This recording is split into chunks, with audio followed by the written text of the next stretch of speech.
Hi, my name is Jennifer, and we own a Jayco Jay Feather Micro 171BH travel trailer.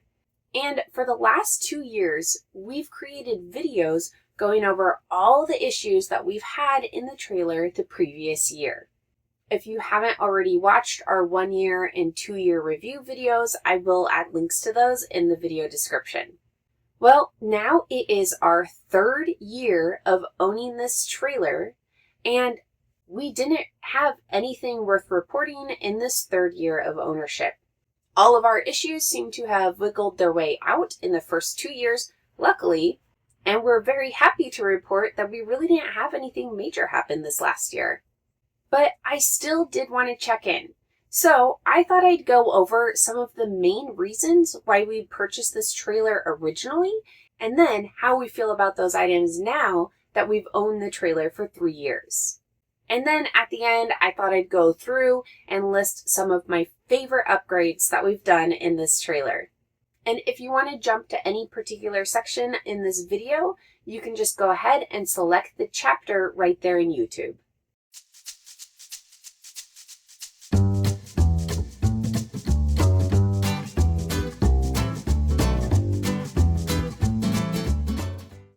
Okay, so now let's start going over some of the reasons why we purchased this trailer to begin with and how we feel about that 3 years later. First is the length. It was important to us to have a trailer under 24 feet. And this trailer, being just over 20 feet, met that requirement. And 3 years later, I will tell you that this is still really important to us. We definitely would still never get a trailer over 24 feet. We have loved having the trailer the length that it is.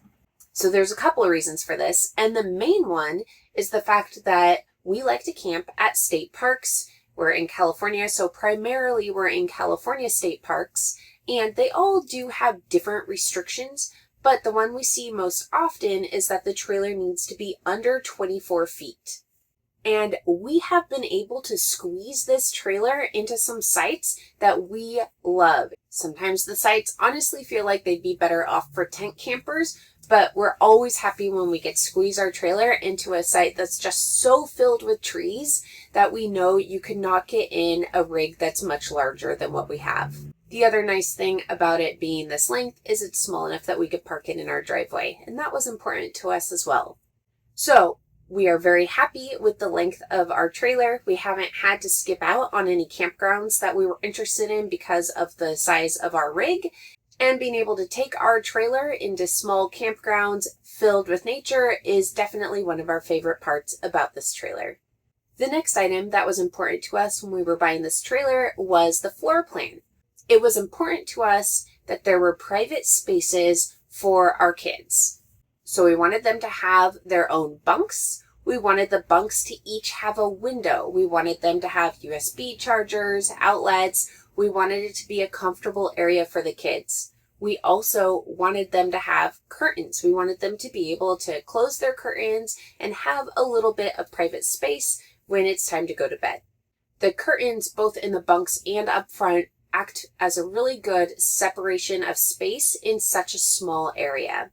So this floor plan has worked out perfect for us. We're very happy with it. We use the dinette all the time. It's great having a front bed here that we don't have to fold down. It's just here all the time. And then of course the bunks have worked out great for us as well. So after 3 years, we are still very happy with this floor plan.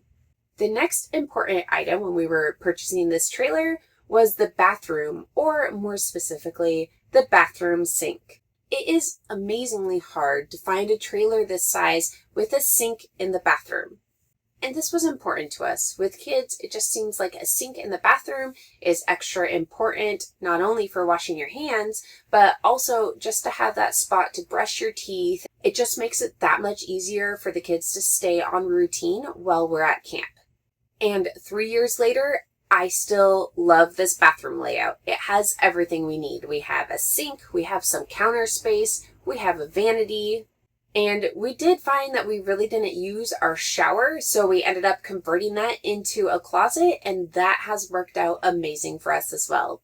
And if you're interested in seeing more about that, I'll add a link in the video description. The next thing that we liked about this trailer was that it was prepped for dry camping. So that was another thing that was pretty important to us. And the items that we were looking at is it has the 2 propane tanks. So we liked that there was a spare propane tank on there. It also had the gas electric fridge. The gas electric fridge was important to us because we wanted to be able to use the fridge on propane while we were dry camping. When we first got the trailer, we didn't have the solar upgrade that we have now and the lithium batteries that we have now. So with the original batteries that we had on the trailer, the draw from the 12-volt fridge would have been a lot more than it would be now. And then this trailer did also have solar. At the time, the standard was it had solar prep. We upgraded and we got the optional solar package. Now the solar package does come standard with these trailers. So that gave us a 190-watt solar panel to start with and a PWM solar controller.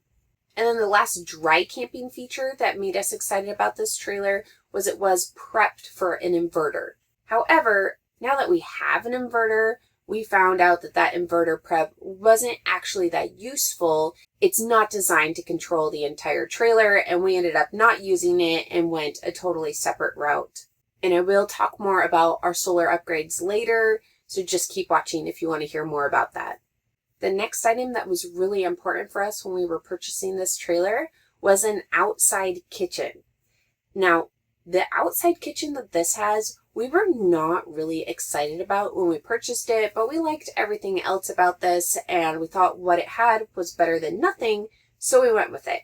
Now, what they have is what's called a J-port, where you can slide in a shelf to the side of the trailer. And then on top of that shelf, a Blackstone can sit on it. Our trailer came with a 17-inch Blackstone.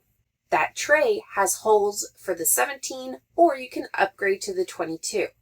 We now have a 22-inch Blackstone sitting on that same shelf that goes right on the side of our trailer, and I really love this system. We cook almost everything at camp on this Blackstone, and it has worked out really well for us. I was happy with the 17-inch, but the 22-inch is just a game changer. It is so much better for our family of 4, and I am very, very happy with this experience. So honestly, this outdoor kitchen has worked out way better for us than I would have predicted when we bought this 3 years ago. I don't have any complaints. It does take a second to put everything together, but it's not that big of a deal, and we're very happy with the cooking experience. The next item that was important to us when we were buying the trailer was that it was prepped for a backup camera. This trailer not only was prepped for a backup camera, but also for 2 side cameras, which I was really excited about. Being new to owning a travel trailer, it seemed like the more cameras, the better. Now, the backup camera was easy plug and play. The 2 side cameras were not really prepped. It wasn't really any easier to put it on our 2 sides than it would be on a trailer that wasn't prepped. Now, 3 years later, my opinion on this has shifted a little bit. I still think the backup camera is nice and we use that often, but the 2 side cameras don't really seem that necessary. We actually use our tow mirrors a lot more often than we go to use those side cameras. And the problem is it's just kind of hard to orient yourself with where those are looking. It feels more natural to just look at your tow mirrors. And then when you have all 3 cameras up, the screens for each are smaller than if you just have the one backup camera. So if we were to purchase those today, I think I would maybe just get the backup camera and probably not spend the extra on the sides. I mean, it's cool that we have the side cameras, they're just not really necessary.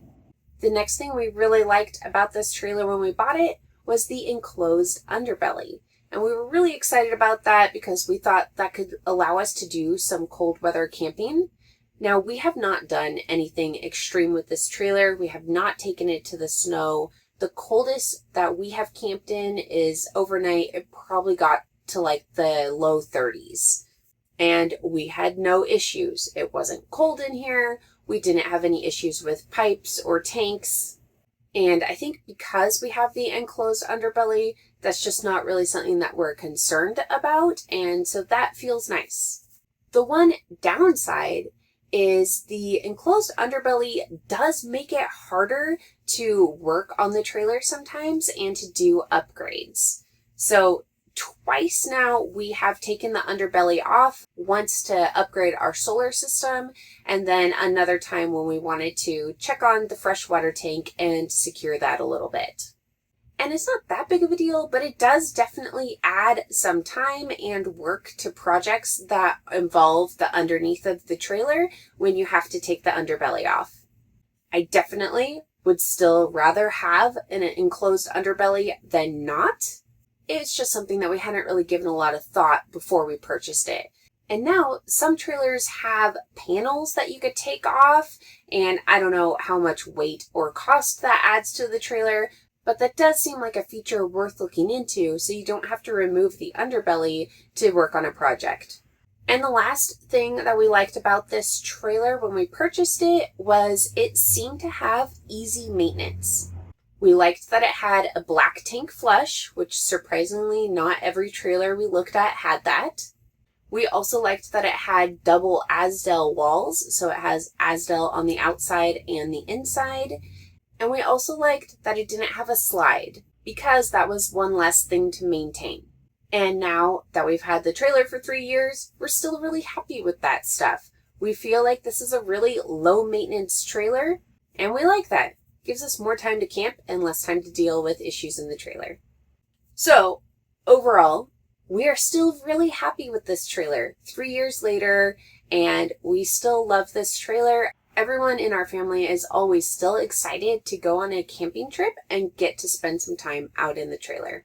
Now I'm going to go over our favorite upgrades that we've done to the trailer in the last 3 years, and I will add links to all of these items in the video description. The first is the entry window. We replaced the frosted glass window in our front entry door with one that we can see through. And honestly, this took us longer to do than it probably should have because I thought it would be really annoying to have the screen for the window in between the screen door and the front entry door. So because the window's on the entry door, that means you have to open up your doors and go between the screen and the regular door to pull up and close the window. It turns out it's not that big of a deal. You really only open it in the morning and then close it in the evening. And being able to have more visibility is definitely worth it.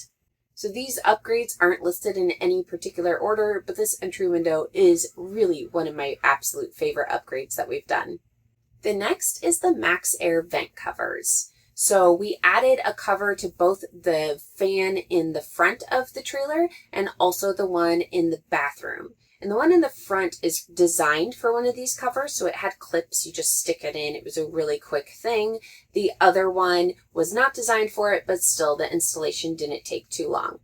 And what the covers do is they allow us to have our vents open while we're traveling, while the trailer is going down the road, and also in the rain. So it lets us have those vents open whenever we want. And since we normally dry camp, we use those fans a lot. That's kind of our main way to circulate air in the trailer, and it's awesome to be able to just have them open whenever and not have to worry about it. The next upgrade that I love is our digital thermostat.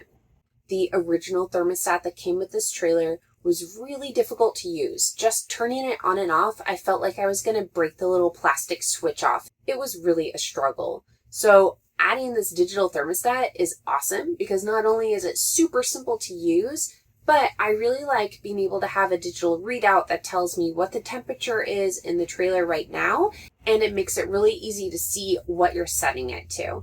And I think this is really nice, especially when you're camping when it's a little bit colder and you do want your furnace on overnight. You do not want it turning on all the time. You don't want to wake up because it's burning hot. It's nice to have more control over your thermostat. The next upgrade that I like, and this one kind of surprised me because we mostly changed this because one of them broke, but then it turns out what we upgraded to just makes so much more sense in general. So our puck lights over the dinette, we had an issue with one of those and we decided to switch them out with puck lights that have a blue light option. So it still has the regular light, but it also, you could dim the regular light or set it up on a blue light. And I use these blue lights all the time. every time we're camping, as soon as it gets dark, I come in and I turn both of those blue lights on. And what that does is it lets our kids come in and out, or even us, and you can see it's not dark, you can see where you're going, but it's not pulling bugs in with you. So we could come in, everybody could see what's going on, and then when the door's closed, then we could turn on the big light. So I actually use these blue lights all the time, and I'm really a big fan. The next is the USB outlet.